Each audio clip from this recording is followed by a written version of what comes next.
할렐루야, 말씀과 동행하는 하루에 나오신 여러분들 축복하고 환영합니다.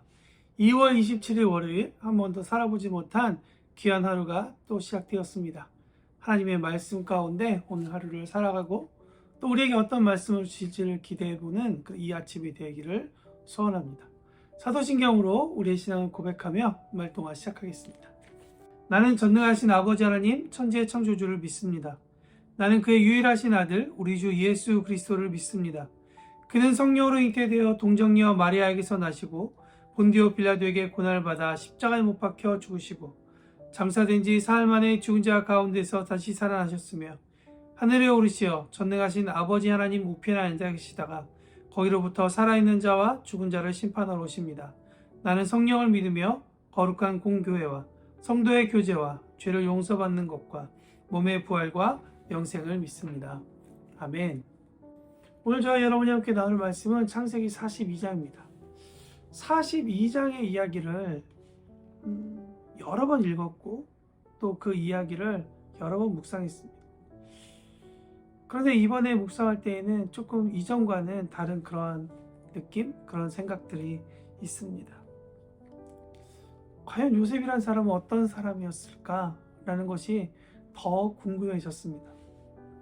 이전에는 요셉의 삶에 대해서 또 요셉이 행했던 일로 인해서 관심을 가지고 봤다면 조금은 더 인간적인 요셉의 마음은 어떠했는지가 궁금해졌기 때문입니다. 그가 창세기 37장 한 번 꾸었던 꿈 때문에 형들과의 관계가 틀어지고 형들에게 미움을 받아 정말 약 13년 동안 억울하게 또 그렇게 고생하면서 삶을 살았던 사람입니다. 그런데 오늘 본문의 말씀 그리고 내일 읽게 될 43장의 이야기를 보면 참 요셉은 우리와는 다른 그런 삶을 살고 있구나라는 생각을 하게 됩니다. 그래서 오늘 그 내용들을 함께 돌아보며 요셉의 삶을 보고 우리의 삶을 다시 한 번 더 돌이켜보는 그런 시간이 되기를 원합니다. 아마 요셉은 국사를 바쁘게 처리하고 있었을 것입니다. 많은 사람들이 또 많은 국가와 부족들이 애굽으로 찾아와 돈을 내고 식량을 가져가는 일을 아마 일일이 요셉이 처리했던 것 같습니다. 그날도 도움을 청하는 많은 사람들이 찾아왔고 요셉은 그렇게 바쁘게 지냈을 것입니다. 그런데 그들 중에 익숙한 이름, 익숙한 사람들, 형들이 요셉 앞에 서 있는 것입니다. 오늘 본문 42장 8절에 보면 요셉은 형들의 모습을 자세하게 알아보았다라고 이야기합니다. 이 말은 히브리어 의미로 보면 자세히 조사하고 또 알아듣도록 이것을 아주 면밀히 살펴보았다는 것이죠. 13년이나 지났지만 요셉은 또렷하게 형들의 모습을 기억하고 있었고 또 요셉은 그들이 정말 형들인지를 그렇게 알아보았다는 것이죠. 어려서 애굽으로 팔려가고 난 후 꽤 시간이 흘렀는데도 불구하고 요셉이 형들을 알아봤다라는 말, 우리는 어떻게 받아들여야 될까요? 구속사적 관점에서 보면 깊은 상처를 준 형들을 있는 모습 그대로 받아주고 사랑하는 요셉의 모습은 우리를 있는 모습 그대로 구속해 주시는 하나님, 예수 그리스도를 생각해 볼 수 있습니다. 이 부분이 하나님의 백성이고 예수님의 제자인 우리가 바라보고 도착해야 할 지점이 될 것입니다. 그런데 요셉의 마음을 헤아려 본다면 같은 사람으로서 어떻게 저럴 수 있을까라는 생각을 해봅니다. 만약 누군가가 너가 하나님의 백성이고 예수님의 제자라면 요셉과 같이 그렇게 용서해야지 라고 이야기한다면 저는 제 삶에 대해서 많은 고민에 빠질 것 같습니다. 왜냐하면 마음은 그렇지 않은데 억지로 쳐서 만들어서 요셉과 같은 결과를 만들어내야 한다면 참 신앙생활 어렵겠다. 신앙생활이 참 부담된다. 이럴 것 같습니다. 이쯤 되니까 요셉이 참 대단한 사람처럼 느껴졌고 또 제가 범접할 수 없는 그런 사람이 되지 않을까라는 생각을 해봅니다. 그래서 여기서 질문 하나가 들었습니다. 그럼 요셉처럼 살지 못하는 나는 뭐지? 나는 어떤 존재이지? 라는 질문이죠. 우리가 주일의 설교 말씀을 들으면서 도전을 받고 마음이 뜨거워지기도 하지만 일상생활로 다시 돌아가서 아니면 설교를 듣고 난 바로 그 다음에 또 넘어지는 우리의 모습을 보면 참 우리의 연약함과 우리의 나약함에 대해서 많이 고민하게 됩니다. 요셉은 처음부터 자신을 문자 그대로 미워하고 헤아려 했던 형들을 아무렇지도 않게 용서한 것처럼 보이고 기도하고 짜잔 하고 이 상황을 이겨낸 것 같은데 나는 도대체 무엇이 문제일까? 이런 질문을 하게 됩니다. 지난 금요일 밤에 청년으로부터 책 선물 하나를 받았습니다. 제가 매우 좋아하는 작가이자 신학자인 마르바던의 책입니다. 근데 저녁에 저에게 선물을 주었는데 그 책이 안식이 아니라 위로에 대한 책이었습니다. 단숨에 읽어 내려갈 만큼 그 책의 내용에 많은 감동을 받았습니다. 근데 그 마르바던의 위로라는 책은 시편에 대한 이야기입니다. 시편의 저자가 어떠했고 그 내용이 어떠했다라는 그런 내용이죠. 근데 그 책을 읽으면서 어떻게 이렇게 해석하지? 어떻게 이렇게 글을 써내려갈지 하고 감탄을 받다가 갑자기 그런 생각이 들었습니다. 그래, 시편을 한번 정독해 봐야겠다. 마르바던의 버전이 아니라 나의 버전으로 한번 정독해야겠다라고 생각했습니다. 그리고 시편을 열었습니다. 그러던 중에 시편 20편 6절에서 7절에 있는 말씀을 읽었습니다. 여호와를 찬양합니다. 여호와는 불쌍히 여겨 달라는 내 기도를 들으셨습니다. 여호와는 나의 힘이시며 방패이십니다. 내가 마음을 다해 주님을 믿으니 주님께서 나를 도우십니다. 다윗이 이 시를 지었는데요. 다윗이 이 시를 지었을 때는 그가 평안할 때 지은 것이 아니라 그 삶 가운데 정말 어려웠던 시절에 이 시편을 지었던 것입니다. 무언가 문제를 해결을 받았기 때문에 다윗이 여호와를 찬양하거나 여호와가 나의 힘이고 방패이다라고 고백하는 것이 아니라 그의 삶 가운데 하나님에 대한 신뢰가 있었기 때문에 그는 하나님께서 나의 힘, 나의 방패다라고 이야기하는 것입니다.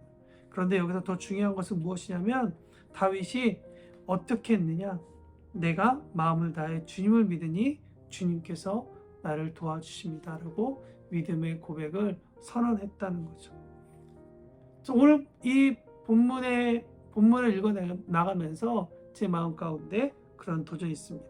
그래, 내 마음이 흔들리고 어렵고 내가 나약해 보이고 안 된다고 생각할 때 내가 해야 할 일은 마음을 다해 주님을 믿는 것이다. 그런 다짐을 금요일 저녁, 어저께 또 오늘도 해봅니다. 내 마음을 다해 주님을 믿는 것. 여러분 요셉도 그런 마음이지 않았을까요? 성경을 천천히 한번 읽어보십시오.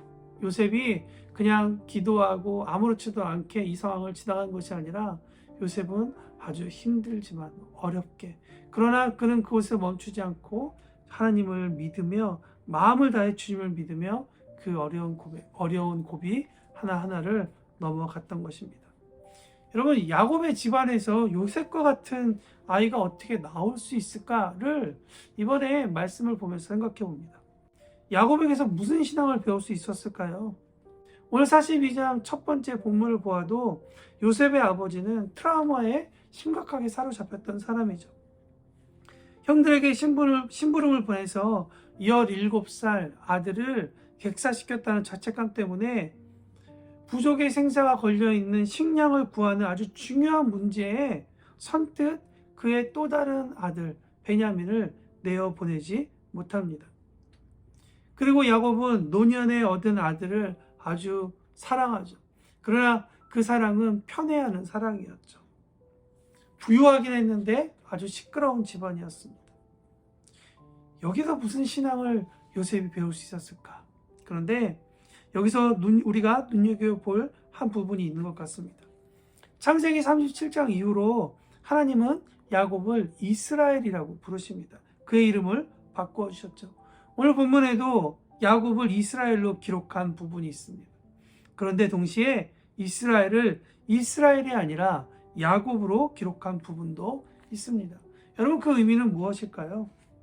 야곱이 야복강 나루터에서 하나님을 만나 이스라엘이라는 이름을 받은 후에 그의 삶은 야복 이전의 삶과 이후의 삶으로 나누어집니다.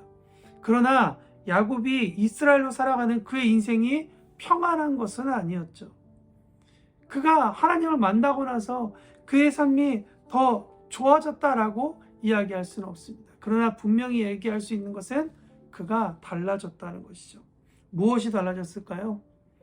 야곱은 자기가 태어나면서 자신의 손으로 잡은 것을 믿고 의지하고 자신의 계획대로 움직이는 삶이었다면, 이스라엘이 되고 난 후에는 자기의 손이 아니라 하나님의 손에 이끌리는 삶이 되었다.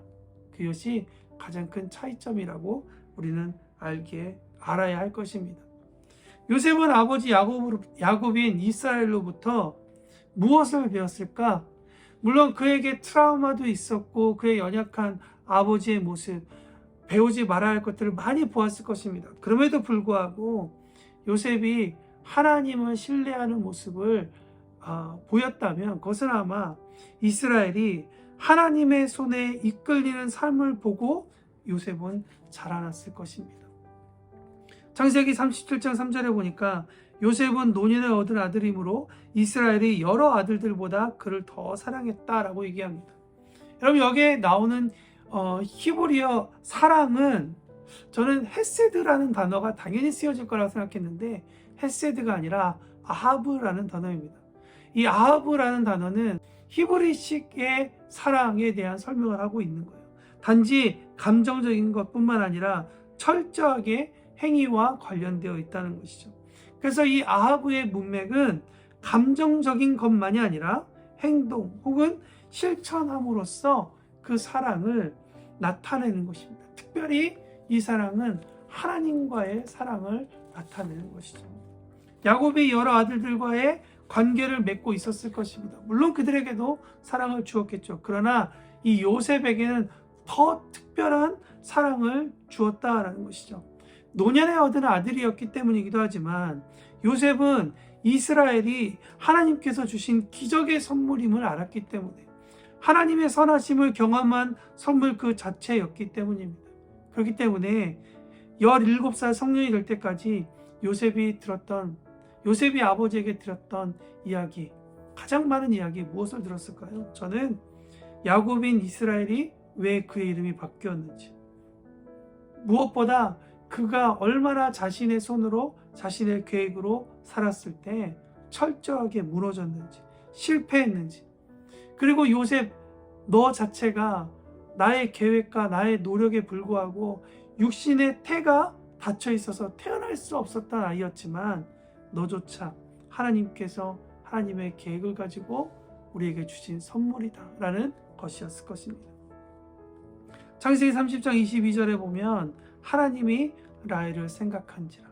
여러분, 이 이야기는 물론 이 창세기를 모세가 기록했지만 이 모세가 기록하기까지 이 문장을 전달을 받았다면 이 전달의 시작은 바로 야곱일 것입니다. 야곱은 너무나도 잘 알고 있었던 것입니다. 하나님께서 너의 엄마를, 나의 아내를, 우리를 생각하셨다라는 것입니다. 아마 이렇게 이야기하지 않았을까요? 요셉아, 다 내가 이해할 수 없지만 하나님은 널 생각하신단다. 너에게 큰 계획을 갖고 계신단다. 이쯤 되니 보니까 오늘 내용이 정리가 되는 것 같습니다. 하나님께서 하나님의 사람을 세우실 때 단순히 그의 삶에 일어나는 일들이 그냥 일어나는 해프닝이 아니라 하나님의 계획과 하나님의 목적을 가지고 분명히 만들어 주셨다. 그 진리 하나 붙잡고 나아가면 우리 가운데 벌어지는 많은 일들에 대해서 새로운 관점을 보게 될 것이라고 생각합니다. 물론 이것이 감정적으로 힘들지 않다는 이야기 아닙니다.